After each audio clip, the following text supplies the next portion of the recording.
The year was 1967, and Muhammad Ali was the most dangerous man in America.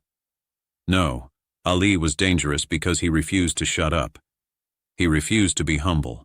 He refused to play the role that white America had written for black athletes: grateful, quiet, obedient. He had changed his name from Cassius Clay. He had joined the Nation of Islam. He had refused to be drafted into Vietnam, famously declaring that no Viet Cong ever called him the N-word. For this, they had stripped him of his heavyweight title. They had banned him from boxing. They had tried to silence the loudest mouth in sports. It hadn't worked. Ali was still talking, still appearing on television, still commanding every room he entered with a combination of charisma, controversy, and sheer undeniable presence. And on the night of September 14, 1967, Muhammad Ali walked into the NBC Studios in Burbank, California, to appear on The Dean Martin Show. Nobody knew what was about to happen. Not the producers, not the network executives, not even Dean Martin himself, who was backstage nursing a cup of coffee and reviewing his cue cards with his characteristic lack of enthusiasm. "The boxer's here," his producer said, poking his head into the dressing room. Dean didn't look up. "Which boxer?" "Ali, Muhammad Ali."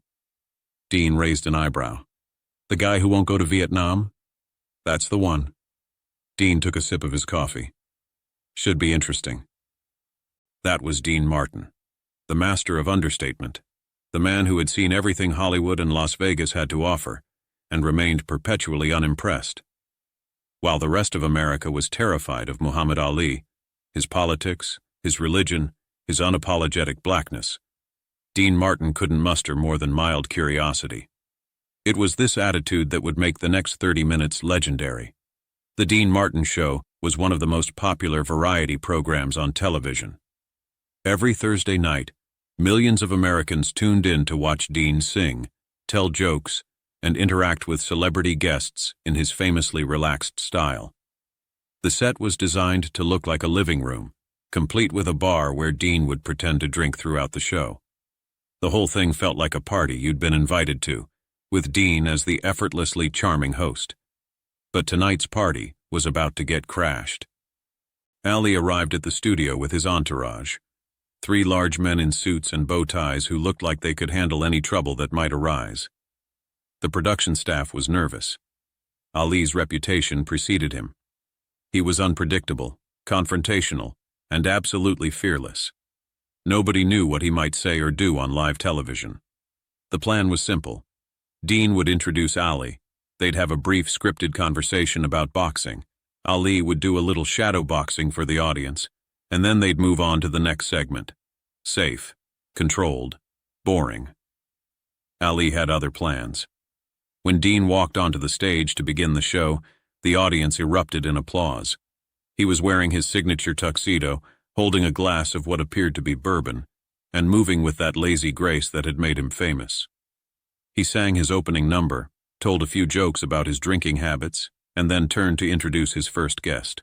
"Ladies and gentlemen, we have a very special guest tonight. He's the former heavyweight champion of the world. I say former because they took his title away. Apparently, he didn't want to go fight in Vietnam." Dean paused, timing the joke perfectly. "I don't blame him. I didn't want to go either. That's why I joined the Army Air Corps. Much better food." The audience laughed nervously. Joking about Ali's draft resistance was risky territory. Half the country considered him a hero. The other half considered him a traitor. "Please welcome Muhammad Ali." Ali bounded onto the stage like a man who owned it. He was wearing a perfectly tailored black suit, his movements quick and athletic, his smile wide and dazzling. The audience applauded, though there was a tension in the room. Everyone was waiting to see what would happen when the most controversial man in sports met the most relaxed man in entertainment. Ali walked up to Dean and immediately got in his face. Not threatening, but close, intimate, the way he did with opponents at weigh-ins. "Dean Martin," Ali said, his voice booming even without a microphone. "The king of cool. I've been waiting to meet you." Dean didn't step back. He just smiled that lazy smile and took a sip from his glass. "Well, here I am, champ. Was it worth the wait? Ali circled him like a boxer sizing up an opponent. The audience watched, transfixed. This wasn't in the script. This was something else entirely. They tell me you're the coolest man in show business, Ali said. But I'm the coolest man in any business. I'm prettier than you, I'm faster than you, and I'm definitely more famous than you. Dean shrugged. You're probably right about two of those things. Which two? I'll let you figure that out. The audience laughed. Ali grinned. The sparring had begun. For the next several minutes, Ali dominated the stage in a way that no guest ever had on the Dean Martin show. He shadowboxed around Dean, threw playful jabs that stopped inches from his face, and delivered a stream of his famous verbal poetry. Float like a butterfly, sting like a bee. Dean Martin can't lay a glove on me. I'm young, I'm handsome, I'm fast, I'm pretty. The greatest fighter from Louisville to New York City. Dean just stood there, watching, occasionally sipping his drink, looking for all the world like a man watching a mildly entertaining street performer. His lack of reaction was itself a reaction. In a world where everyone either worshipped Ali or feared him, Dean Martin simply observed. Ali noticed. It threw him off his rhythm. He was used to getting a rise out of people, anger, admiration, something. But Dean gave him nothing, just that calm, amused expression that revealed absolutely nothing. You're not scared of me? Ali asked, genuinely curious.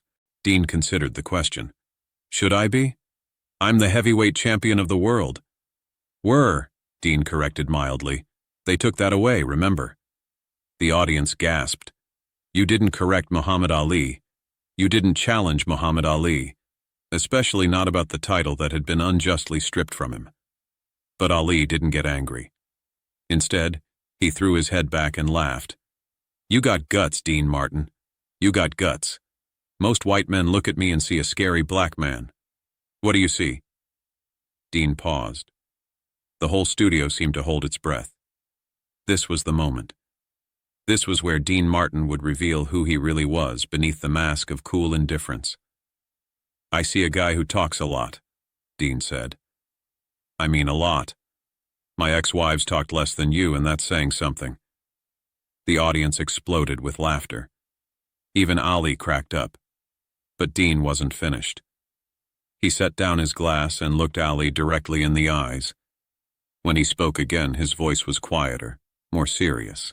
I also see a guy who stands up for what he believes in, even when it costs him everything. He paused. That's not scary. That's brave. The laughter died down. Something shifted in the room. Ali stared at Dean, and for once, the champion was speechless. In 1967, not many white entertainers were willing to publicly praise Muhammad Ali. His stance against the Vietnam War had made him a pariah in mainstream America. Television networks were nervous about featuring him. Sponsors threatened to pull their money. Even other black athletes had distanced themselves from his politics. But here was Dean Martin, the king of cool, the man who supposedly didn't care about anything, saying on national television that Muhammad Ali was brave. You mean that? Ali asked softly. Dean picked up his glass again, the mask of casualness sliding back into place. I don't say things I don't mean, champ. It's too much effort. Ali was quiet for a moment. Then he did something nobody expected. He extended his hand. You're all right, Dean Martin. You're all right. Dean shook it. So are you, kid. Even if you do talk too much. The audience applauded. The tension broke, and what happened next became the stuff of television legend. Ali, instead of returning to his seat for the planned interview, grabbed a microphone from one of the stagehands. He turned to the audience with that showman's instinct that made him as much an entertainer as an athlete. You know what? Ali announced. I came here tonight to show Dean Martin who the real king is, but I've changed my mind. He turned to Dean. I want to sing. Dean raised an eyebrow. You want to sing? That's right. You're a singer. I'm a fighter. Let's switch. You fight me, and I'll sing. Dean laughed. I'm not fighting you. I've seen what you do to people. I like my face. Then let me sing. The audience cheered. They were witnessing something unprecedented. Muhammad Ali, the most famous athlete in the world, demanding to perform a musical number on the Dean Martin show. The producers were panicking in the control room. This was completely unscripted. They had no idea what Ali would do. Dean looked at Ali for a long moment. He could have said no. He could have moved on to the next segment, kept everything safe and controlled. That's what the network wanted. That's what the sponsors wanted. But Dean Martin had never cared much about what other people wanted. "All right, champ," he said. "Let's hear what you got." Dean gestured to his band leader, who looked terrified but nodded. The band started playing a simple blues progression, something anyone could sing over. Ali grabbed the microphone and launched into an improvised song that nobody in that studio would ever forget. "I am the greatest the world has ever seen. I float like a butterfly and sting like a bee. Dean Martin thinks he's cool, but he ain't got my style. I'll knock out any fighter and I'll make the ladies smile." He danced around the stage, shadowboxing between verses, his natural charisma filling every corner of the room. He couldn't really sing. His voice was pitchy and his rhythm was off. But it didn't matter. The performance was electrifying. The audience was on their feet, clapping along, laughing and cheering. Dean watched with that same amused expression, but those who knew him could see something else in his eyes. Respect. Genuine respect for this young man who refused to let anyone tell him who he could be. Ali finished his song with a dramatic flourish, throwing his hands in the air like he'd just won a championship fight. The audience gave him a standing ovation. "Well," Ali said, slightly out of breath. "What do you think?" Dean took a long sip from his glass. "I think you should stick to boxing." The audience howled. Ali pretended to be offended for a moment, then broke into a huge grin. "You're tough, Dean Martin. Tougher than most of the guys I've fought." "That's because I fight with words," Dean said, much less sweaty. They stood there for a moment, two kings from different worlds, united by something that transcended race or politics or fame. Mutual respect, recognition, the understanding that they were both, in their own ways, playing characters for the public while hiding something more complex underneath. "I got one more question for you," Ali said, his voice serious. "Shoot. Why aren't you scared of me? Everybody's scared of me, white people especially. They look at me like I'm going to start a revolution right there in front of them." Dean was quiet for a long moment. The audience waited. The cameras rolled. And then Dean Martin said something that would be quoted for decades. "I grew up in Steubenville, Ohio. You know what kind of town that was? Italian immigrants at the bottom of the ladder. People looked at my father like he was dirt, called us names I won't repeat on television." He paused. "I know what it's like to be hated for what you are instead of who you are. So no, I'm not scared of you, I'm rooting for you." The studio was completely silent. Ali stared at Dean. His eyes were glistening. For all his bravado, for all his confidence, Muhammad Ali was a young man who had been abandoned by his country for standing up for his beliefs. To hear a white entertainer, one of the most famous men in America, say that he was rooting for him. "Dean Martin," Ali said quietly, "you're more than cool. You're good." Dean raised his glass. "Don't spread that around. I've got a reputation to maintain." The audience laughed, but it was a different kind of laughter now. Warmer, more human. The rest of the show continued, but nobody remembered the other segments. What they remembered was those 30 minutes when Muhammad Ali and Dean Martin turned a scripted television appearance into something real, something honest, something that spoke to the possibility of connection across all the divisions that were tearing America apart in 1967. After the show, Ali sought out Dean backstage. The cameras were off. The audience was gone. It was just two men standing in a hallway. "I meant what I said out there," Ali told him.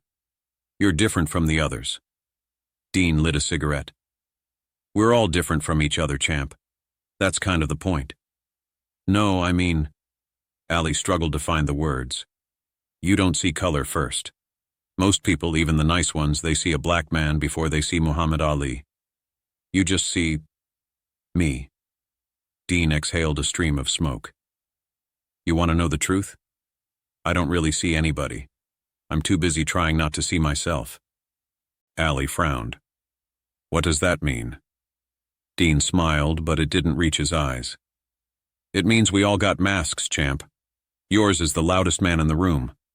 Mine is the guy who doesn't care about anything. But under the masks, he shrugged. We're just two guys trying to make it through. Ali was quiet for a moment. Then he nodded slowly. I never thought about it like that. Most people don't. That's why the masks work. They shook hands again. Ali's grip was strong, the grip of a man who could knock out anyone in the world. Dean's grip was gentler but steady. Stay cool, Dean Martin. Stay loud, champ. The world needs it. Ali walked away with his entourage. Dean watched him go, smoking his cigarette in the empty hallway. Then he went home to his empty house in Beverly Hills and watched old westerns until he fell asleep. In the years that followed, both men would face their own battles.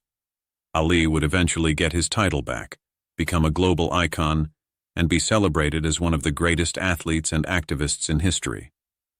Dean would lose his son, retreat from public life, and spend his final years in quiet solitude. They never appeared together on television again, but Ali spoke about Dean Martin often in interviews.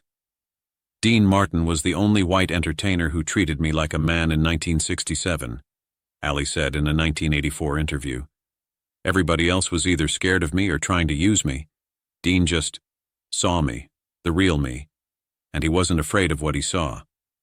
When asked about it, Dean typically deflected with a joke. Ali was a good kid, talked too much, but a good kid. But once, just once, in a rare moment of sincerity, Dean revealed more. Ali and I understood each other, he said. We were both performing, both hiding, both pretending to be more than we were and less than we were at the same time. He paused. That night on my show, we dropped the masks for a minute. Just a minute. And we saw each other. That doesn't happen often in this business. Hell, it doesn't happen often in life. When Dean Martin died on Christmas Day, 1995, Muhammad Ali sent flowers to the funeral. The card read simply, "To the only man who was cooler than me. Rest easy, champ. Ali." And when Muhammad Ali died in 2016, his family revealed that among his personal effects was a photograph from the Dean Martin Show, September 14, 1967. Two men, one black, one white, shaking hands on a television stage while America burned around them. On the back, in Ali's handwriting, were 3 words. He saw me.